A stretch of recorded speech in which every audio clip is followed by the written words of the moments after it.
Hi, I'm Tamara Zoner. Welcome to Spirit Cafe. Come in, sit down, and grab a cup of love. Well, hello, everyone, and welcome to Spirit Cafe. It is I, John Davis, and you'll notice to my left or to my right or across the screen from me, there is not a Tamara Zoner here today. It's just me and our guest. And our guest and I have a lot in common, actually, because we were both in the speaking biz for quite some time. As many of you know, I was a corporate speaker for a very long time, well over a decade there. And our guest today is actually a speaking coach, and we're going to dive into a little bit of that, but also dive really into what makes them tick. And so, ladies and gentlemen, I'm not even going to try in any way, shape, or form to pronounce his last name. Maybe I will try to try to pronounce it. Brenden Kumarasamy. That's it. You got it. Hey, there you go. How are you? How are you, Brenden? How are you? Good, John. How are you? I am doing well. So tell us a little bit about you and who you are and what you do and all that stuff, and then we'll dive into deeper topics. Yeah, absolutely. So for me, the story started in college and university, John. I went to business school, and I did these things called case competitions.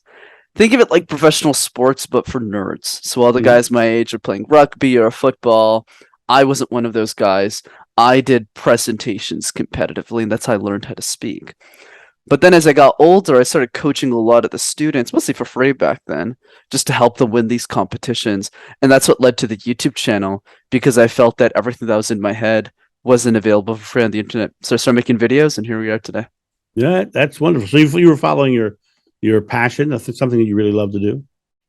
Absolutely. It was more of a series of decisions. If you had told me at 19 that I was going to get my dream job and then quit it to be a YouTuber, I would have been like crazy. But so your YouTube channel is growing really well.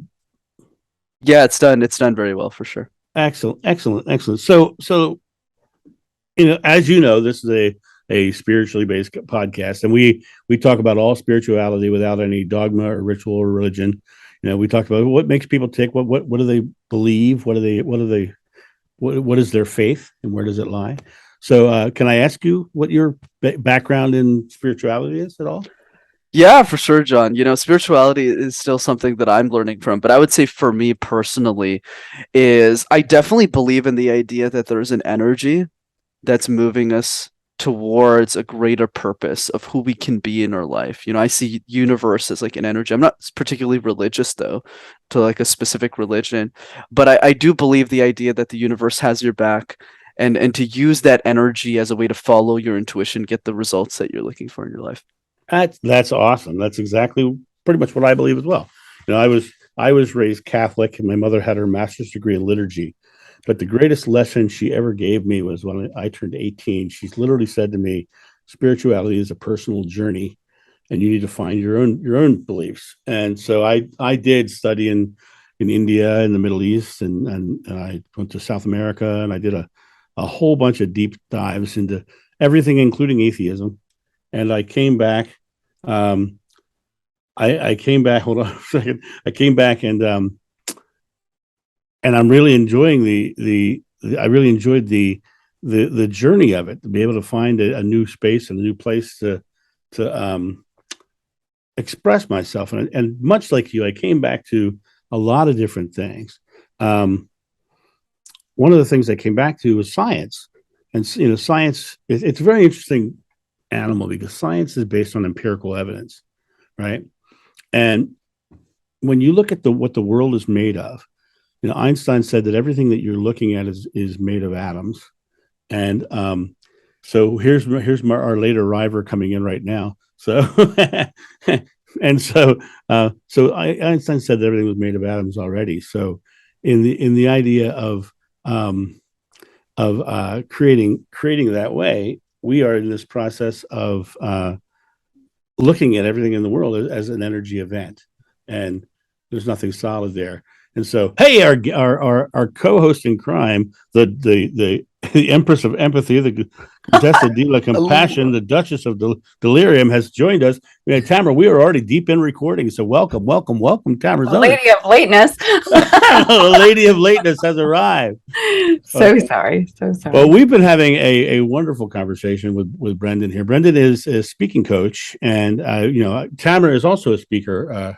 Brenden, so you're talking to a couple of people that are in the fam. Yeah, I was super looking forward to this. So I'm sorry, on my paper calendar I had a different time on the real one. But anyway, Brenden was saying that his basis in spirituality is very simple. It's very much describe it again for Tamara, Brenden, if you would. Yeah, for sure, John, and good to see you as well, Tamara. It's amazing. Good to see you. I love the nicknames you gave her, John. It's good. The Empress of Empathy. I have to use that one. That's good.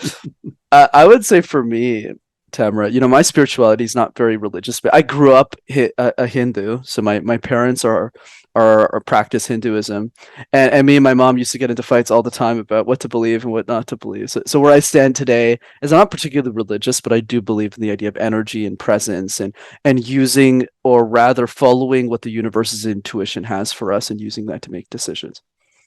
Beautiful. Yeah, beautiful. Beautiful.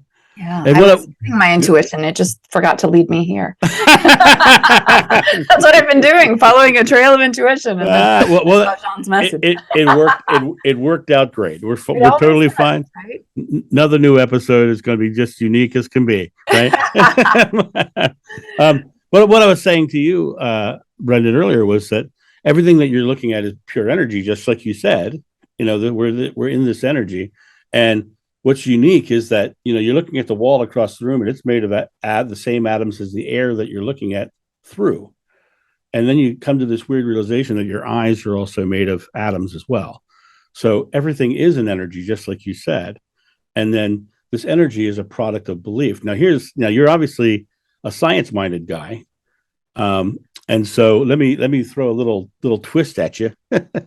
So all science is based on empirical evidence. Okay. So, and all empirical evidence is in this energy event. There's nothing solid in an atom, according to Einstein. Right? It's just an energy event. Now, I am of the belief that what I'm actually looking at is my belief. What I'm thinking is being created. So the question I have for you as a science-minded individual is science itself a dogma? That's a fascinating one, John. I mean, I'm not, for me, I've always believed in this idea, just as a principle, that there's no hard truths in the world. In the sense that if someone's too hard-headed in one direction, they'll always miss insights from other ways of seeing the world. Like the one that you brought up, John, is an interesting one. I got this from a guy named Steve Hardison. He says that the world is not what it is, or how it is. The world is how we choose to perceive it. So, for example, there could be two different types of people. One person who looks at the same world and goes, wow, life is beautiful. Every human being is amazing. So they'll create that in front of them. They'll create stories in their mind as to why everyone's amazing. But if they believe the opposite point of view about the world, their perception of that same frame changes, where they look at the world and think, oh, everyone's terrible, everyone's evil, everyone's just upsetting creatures, and that's what they choose to see in the world. So to answer your question, John, do I think science is a dogma? Here's what I do think. I'm a big believer in hypothesis, right? In the sense that if we try different things and it becomes true consistently, there's probably some truth to it.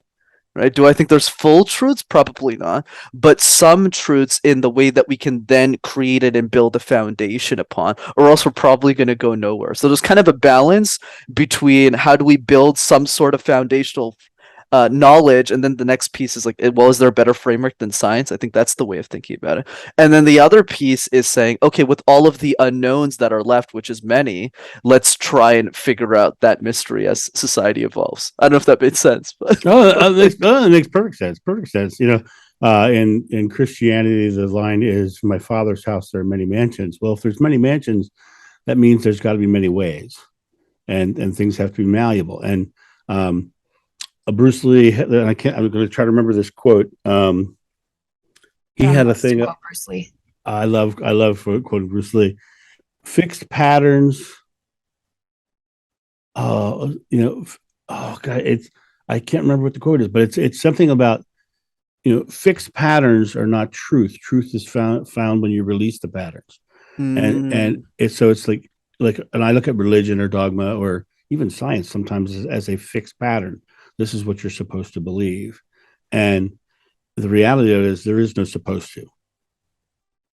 It comes back to the space of what we believe is what we see. As you said, a negative person will always see a negative world because they're focused on the negative, and so they see the negative world, right? And so I agree with exactly what you said, because that concept of seeing what we believe is right in front of us. And like, Tamara and I often talk about is, what you think you become, you create your world, and you're the culmination of your thought, all those things.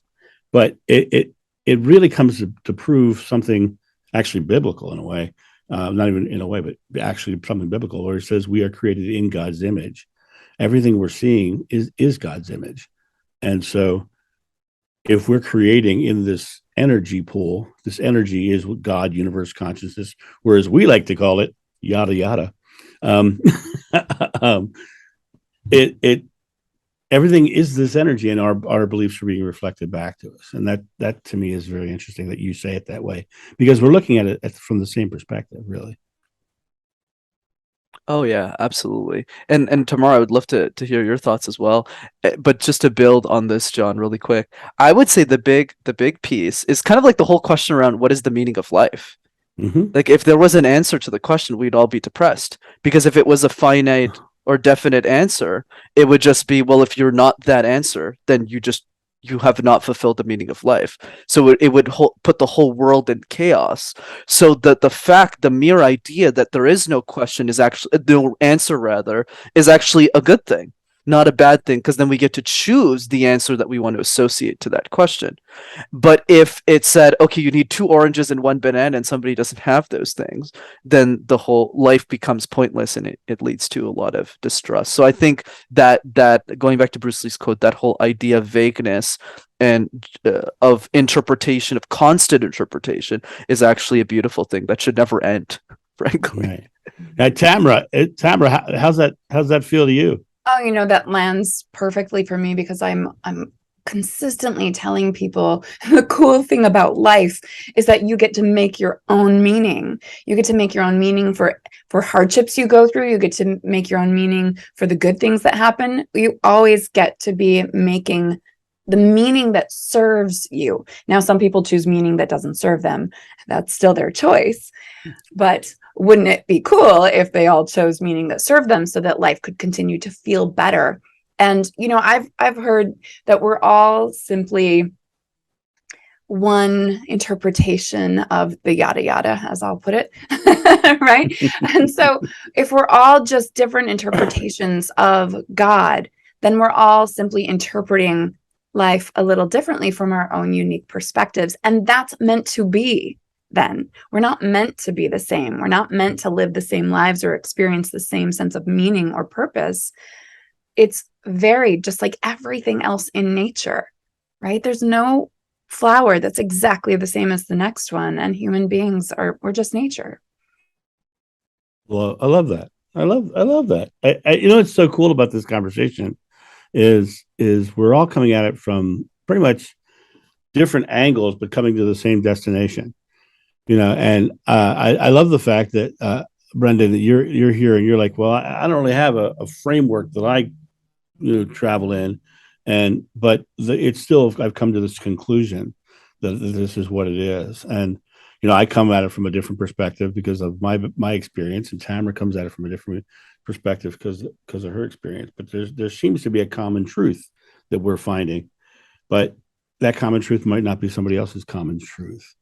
And it literally does come back to, what do you believe? I often talk about, 2 people can go to a gym and do a set of heavy squats. And one person can say, man, this really sucks. My legs hurt. Oh, it's horrible. And somebody else can go, wow, that was really tough. That was really hard. And that perspective of this is joyful to put myself in this pain, or this just sucks, is creating their experience around them. And I'm like, you can be in the same exact situation and take two different thoughts out of it in the end. Absolutely. Do you guys know the story around his father and his two sons? Do you two know that one? Which one? Yeah, so let me yeah, there's a lot of them. So let me jump in because I think it ties this in well. You probably already heard it. So there's a story around this alcoholic father, right? He's a drug addict, he drinks a lot, and he has two sons. And one of the sons becomes very, very successful in life. Like, he's a leader of his community, he is happily married, he has a great wife, great kids, and he does great work. And he has a strong set of values and beliefs. And the other son, who was raised in the exact same environment, grew up to be exactly like his father, right? He became a drug addict. He, drank a lot. And what was interesting is they interviewed both of these, but I don't know if the story is true, but let's just run with it. They interviewed both of these individuals, right?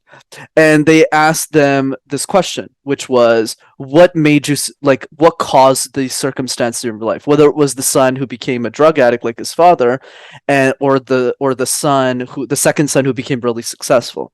And what was fascinating is both of them answered the same thing. And the answer was, with a father like that, what else would you expect? Mm-hmm. And what was interesting about that answer is from the point of view of the unsuccessful individual, or the person who became a drug addict. They looked at their father and they said, well, I can never be anything above him. I'm just going to be a victim of my own circumstance. And that's the story that he chose to create in his mind. That's what ended up happening. Whereas the successful guy said, how do I avoid all of this? Because my father's trying to teach me a lesson, which is don't do any of this and focus on what you're supposed to do. And I felt that's a nice ribbon on what we just talked about. Oh, no, that's great. And if you really think about what we said earlier, the I am moment that we talked about earlier, I think before Tamara arrived, but about the I am moment, not the I will be or I was moment. And the two sons in that story, one of them was focused on the past and one of them was focused on the future. Mm-hmm. And the one that's focused on the future is like, okay, I am in this moment, but I am doing that. I did have a traumatic experience with my father, but I'm not repeating that pattern. I'm moving forward into something different. And that person is stepping into the role of creation. And that's the thing that I think is most important, is that everyone needs to realize that spirituality, or just, if you want to call it just achievement, is not about finding the method of doing it. It's about acknowledging that you are doing it. And you have to step into this place of, I am creating my experience no matter what, that's spirituality and achievement and success and all those things that are very corporate in their terminology. They're not far from each other. They just have a different vocabulary around the same principles. And it's very interesting because when I worked in the corporate environment, you didn't talk spirituality in the corporate environment. But what I always found fascinating was I would finish a speech and there would be a certain number of people who would line up after the speech and they would wait till everybody else walked away. And then they'd come over to me and say, I know what you're talking about. And they would start talking spirituality with me in secret, right? So there's always been this underlying recurrence of this. I met Tamara in a corporate environment, and look at us a year and a half later, and a whole bunch of episodes under our belt. Do you find that in your work, Brenden? Is there like a secret society of spiritual people who connect with you on a different level than someone who's corporate minded? Absolutely, Tamara. I would say it's more in the context of consciousness, where there's people who have, which ultimately leads to spirituality, just people who are able to see the bigger picture of life. Right. And everyone's different. Everyone operates at different zones. And I don't even think I'm operating as high as I could be. I have a lot more to go with my spiritual journey. I'm still in the early stages of life. But I would say most definitely, like, my business partner is very, very spiritual. He's much older than me also. So he rubs off a little bit on me where I can learn how to be more of this. But yeah, absolutely. Because the nature of those conversations change when you talk at a higher level of consciousness. You're not just asking about, okay, what numbers did you do this month? month, or what are you going on for vacation, but rather the deeper questions of life, like how do you want to spend the rest of your time doing, or what is energetically exciting for you right now, and it changes the conversations. Yeah, I would love that question. That's beautiful. What is energetically exciting for you? Oh, I love that. That is lovely. So your partner, what's your partner's spiritual belief? Is he Hindu? He grew up Hindu as well, but he's very similar to me in that he's just more spiritual than I am. So he's done the trips to India. He actually just spent 2 months in the Himalayas with his wife and his kids that he just came back from. So yes, definitely a lot more spiritual than me, that I'm learning from. He's like in his mid-40s, and for him, he's also not that religious. His wife is, though, very religious, but not him. Right. So in your business now, your channel is growing really quickly. How many subscribers you have right now? 26. True, that's great. You're doing great. That's doing great. So the other aspect of your business is coaching, right? So tell me more about your business. And I'm curious about something. Tell me what it is you do for a living. For sure. So when I started, it wasn't really a business. I was just making videos for fun, and I didn't think it would amount to anything. And then I realized a few months later that people actually pay for coaching, because I'd done it for free for 3 years before I ever charged for it. So I realized that I was able to build a business around it. So I coach a lot of technology CEOs and execs primarily on how to communicate really effectively. Yeah. So you're like an orals coach. You got it. So I'm not really, I do some workshops and speaking, but I would say 95% of the biz is really focused on just coaching people on an individual basis or in a small group. Right. And there's big money in that. My old comedy partner is an orals coach, and he works for Northrop Grumman and a lot of the big companies. And it's interesting. Are you in that business? Are you measured by your win rate? Because for him, it's constant. It's about contracts. He goes in and orals coaches to win contracts. Are you measured by your success rate of your clients? No, I think it's a little bit different than what he's doing. Obviously, I want to get results for all of them, definitely. But it's me. I'm more B2C. So for me, it's more who do I feel energetically aligned with? Like who's in it for the right reasons, who's really committed, and then we handpick those people to join our private group. So I don't like selling directly to the business, or else I have to adapt to what they want from me, and then it just becomes I'm just recreating the corporate job I had before. So right, which was fine, by the way. I had a great time in corporate, but it's not really what I want in the future. I love the fact that you chose the words energetic alignment, because it's like you can have a cancer within if you don't get the right person involved. They could be the person who brings down the entire group.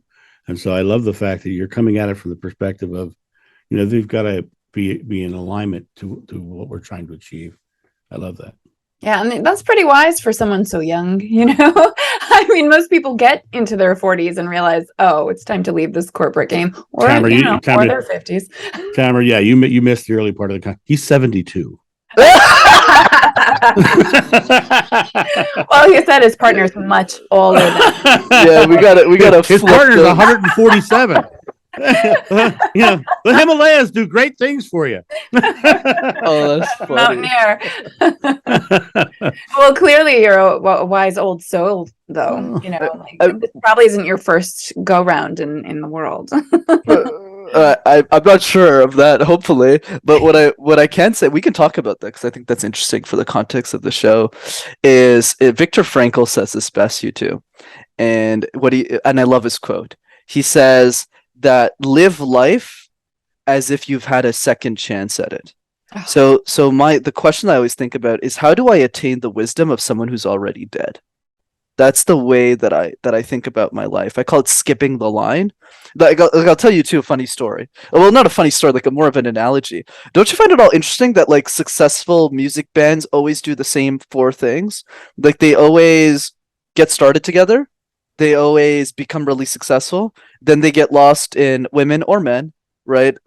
Drugs, alcohol. I kind of added a new step. Anyways, then they break up. So I add a 5th one, and then there's a redemption concert. But what's funny is like the cycle repeats like again and again with new bands. Whereas for me, what's been different was I think what I've done differently in my life is I started to feel the pain. And I'm sure the Empress of Empathy can understand where I'm coming from here. Is like I feel the pain of the mentors who came before me. So I assume they have positive intent. Example, because this is going to get really be weird. So let's say I'm listening to a podcast of a 40-year-old man who's very successful, but he got divorced. Okay, he's like divorced and he talks about the sadness of that and how much emotional trauma it cost him. Most people just pass over that. Whereas what I do is I take 30 seconds and I feel the pain of the divorce. So what I do now, even if I'm not in a relationship, is I go, what are the mistakes that I could make, that 35-year-old Brenden could make, and how do I re-optimize them so that I don't make them? So it's like, okay, so now I have to change the criteria when I go into that realm of life. How do I make better decisions? And I feel most of us don't really think of it from an objective perspective. Yeah, most people don't learn from other people's mistakes, right? They have to make them themselves. I love that you do that. And I think that I came in doing a similar thing. You know, I would witness my parents or an older brother making big mistakes and said, I'm not going to do that. I'm going to do this differently. You know, so that's beautiful. I appreciate that. It is beautiful. See, this has turned out to be a great spiritual conversation, even though you thought you weren't a very spiritual person. No, seriously, your concepts and your way of thinking is at a very spiritual level. You're just applying it in the real world, which I think makes the best mix, right? If we can apply, I always call myself a bridge, right? So those people who are like, oh, the woo-woo's over there, you know, but I'm right here and I'm just holding out a hand for you to open up to something greater than just this physical experience, because there's so much more, and you are so much more if you're willing to open to it, you know, and you have been. So that's so beautiful. It makes everything that you do that much more impactful, because you're not just doing it on the surface. You're going deeper. This is so cool. I wish I had been here for the first 20 minutes. No, you only missed like 7 or something. Yeah. We were talking beforehand, waiting for you. So you're good. You're good, actually. You're catching the most of this. Brenden and I were having a great time talking beforehand. We got into some deep stuff before we even started filming, recording, didn't we? I love the dynamic that both of you have. You know, what's so unique about this whole moment that we're in right now. Everything's working out exactly as it's supposed to. You know, everything. Even this interview, Tamara coming in late. It's all meant to be this way. It's all going this way. Now, what I find really interesting is that the acceptance of that whatever's going on is the way it's supposed to be, but I have the ability to change the next moment. And that's what most people they get stuck in what is happening in the now and forget about changing the next moment. And then they get into the cycle, and then they get into the victim mode, and then they get into all those things that you discussed earlier. The other thing is that Tamara, you said, that Brenden, you are spiritual, right? And I think the word spiritual itself can be an anchor, because there's so many different meanings to the word spiritual and spirituality that people get trapped into its meaning, where I think it literally is just our very nature to go through life, and everything we're discussing spirituality wise is really just our very nature. And I think that words are imperfect, and it really does come back down to, it is more of a feeling than a thinking. Getting into the, what feels right. And I'm, even like bringing new people into your group, energetically, they feel right. Right. And it comes back to that, the real wisdom is in our feelings, not in the words we can wrap around our feelings. Does that make sense? Mm-hmm. I was off on a tangent. That was a good tangent, though. That was a good tangent. So anyway, where else are we going to take this conversation? Well, I could jump in with something. Please, I love that. Of course, is the idea of radical open-mindedness. So one thing I do that's really bizarre, I don't think I've said on a show before, is I watch this YouTube channel called Soft White Underbelly. And the YouTube channel is basically about a guy who interviews a lot of people that you would never cross paths with in your life, statistically. Mm-hmm. So one of them might be a stripper, another one might be a guy who owns 4 nightclubs, somebody else might be the member of the KKK, right? So what's interesting about this channel and why I love it so much is because even for people I fundamentally disagree with, I still spend the time to just understand where they're coming from. And that really helps us open our minds to new opportunities and new ways of seeing the world. Whereas I think a lot of people who might be in my industry might go like, oh, spiritual podcast, do I really want to be on this?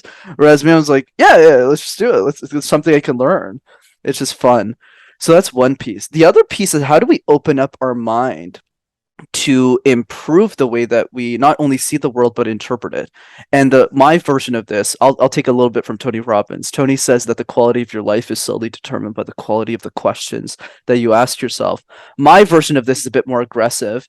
It's more, I dare all of you who are listening to this podcast to ask yourself a hard question about life every day, because if you do that for 30 days, you'll never be the same ever again. Right. And some of those questions are, one, what's a dream or a goal that you secretly gave up on and never told anyone about? Right. That's one. Another question is, if you could only accomplish 3 things in your life, and only 3, what would you accomplish and why? And a third one, I'll just give 3 to keep life simple, is I gave you all the money in the world, I made you an instant billionaire, what would you do with your time? And what's nice about these questions is it challenges a lot of the social constructs that other people have laid on top of us. For example, the magical number 65. Like, who invented that? Like, why do we need to retire at 65? Steve Jobs died in his 50s. So, yeah. Those are beautiful questions. Where did you come up with that? Because, that's something that I love to do is invite people to explore deeper and to ask those courageous questions. I call those courageous questions because it requires a willingness to dig a little deeper and to go, ooh, who am I really? So where did you start with that? Yeah, for sure. For me, Tamara, the first step was realizing that my most important asset was not my money, but rather my time. Because the time is the assuming that there's no reincarnation. Hopefully we all come back. Let's hope so. But I always live with the assumption that we don't. Because if we don't, I might as well. If there's multiple lives, I'm pretty sure somebody will give me a second. I hope so. I mean, if you're not giving me one, then geez, I'm just messing. But so given that, when I realized time was the finite asset, then I really had to start changing my decision-making process. Because just literally 3 years ago, if you had asked me like what I was trying to do in life, I would have looked at you and said, yeah, I want to be a senior partner at IBM, make $500,000 a year, be the youngest partner in the history of the company, and just, enjoy my life, get married, have kids, and be done with it. And now if you ask me, the response is like literally night and day. And I bet you in 3 years, when I'm 29, right, that person is going to say something completely different. He's going to say something around like spiritual energy or something. So it's going to change. Yeah. So yeah, that's what I would say. I love that flexibility. That certainty that, my answer will probably change, because so many people move through life with this fixed idea of what it's supposed to look like. And then most of them wake up in their 40s or 50s and go, well, crap, that didn't turn out how I wanted it. And you're instead moving through fluidly and openly and with this intense growth mindset, which is pretty damn cool to see. I love it. Gives me hope for the future. Why? He's 72. Why you keep doing that? You've inverted the numbers, John. Yeah, you got the... How old are you really? I'm 26. 26. I remember 26. I think I have underwear older than that right now. That's funny. I do not. Well, I'm 58, so I'm like pushing the other end of the spectrum here. And I love the fact that you said that you're how you go through life. In 10 years may be different. It is going to be different. 10 years. It's your future is never set. There is no fate or destiny. It is literally just what I'm creating now, and wherever you put your foot is where the path is created. And so you can choose to say, well, I'm putting my foot over here now, and I'm putting my foot over here now. And you can change the direction of your path at any given moment. Most people get so stuck into the idea of having to have a path that they wander in the wilderness on a path, and until they come back to themselves and realize they just need to stay within themselves and with their own passions and their own desires, then they're going to wander in the wilderness until they come back to that place where now I'm just going to follow my passions and do what I want. Like, I know full well that there's going to be a point in my future right now that I believe I'll be sitting on a beach painting a picture. But but I don't necessarily see the pathway to that. But that's what's the goal at this point. But in 10 years, maybe like I want to go back to speaking again. Who knows what my future will be? Right. But I'm not so set that I have to go sit on a beach and paint somewhere, But I want to do that because that'll be really cool, right? I want to become the crazy old painter in town. You could do that today. Yeah, I know, absolutely. But right now, I'm busy building a YouTube channel. So God, give me some tips. I'm trying to be Brenden. I'm trying to be Brenden. Yeah, well, take a day off once in a while, John.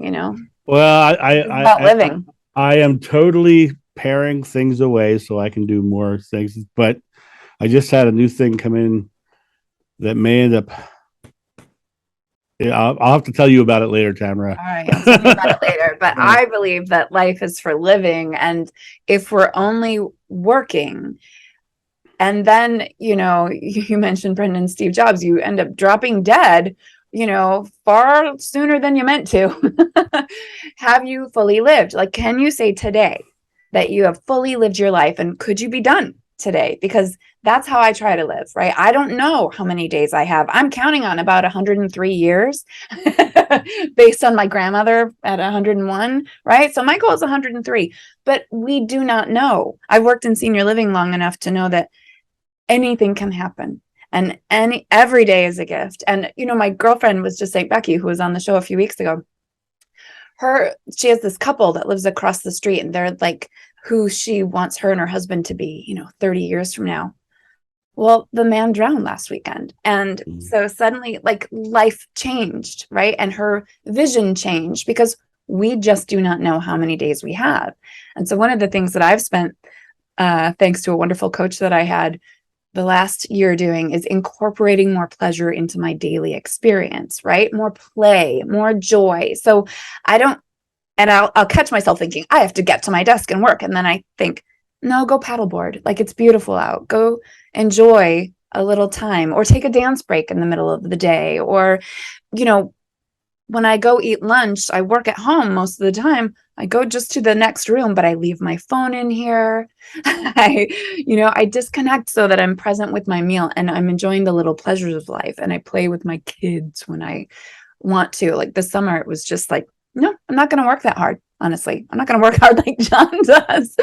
I am going to play a lot, and I'm going to incorporate play into my day. And one of the mantras that my wonderful coach Shannon used to use or she still does use, is the more I play, the more I get paid. Because the more joy I'm experiencing, the more play I have, the more pleasure I have in my life, the higher my vibrational frequency, which means I'm just attracting more people to me, right? I'm just attracting those ideal clients. I'm attracting those ideal podcast guests. I'm attracting more fun and more joy. And as a person who teaches happiness and passion and purpose and meaning, if I'm not walking that talk and living joyfully and happily and purposefully and passionately, then why the hell would anybody come to me? So anyway, John, my whole spiel is meant to encourage you to just play, have some fun. It's not all work. You're muted, by the way, John. Or he's miming again. He likes to do this thing now. I think he's trying to play. He's been miming the last couple of episodes. Yeah. So Brenden, let me. Do you now see what I meant when I said that Tamara Zoner walked into a room and lit it up? Yes, you're very lucky, John. You have the best co-host in the world. Clearly. I know, isn't it crazy? Isn't it crazy? I was. He asked me how I met you, and I told him the whole story about Tamara Zoner lighting up the world. I'm so excited to talk to the guy with the whip. So,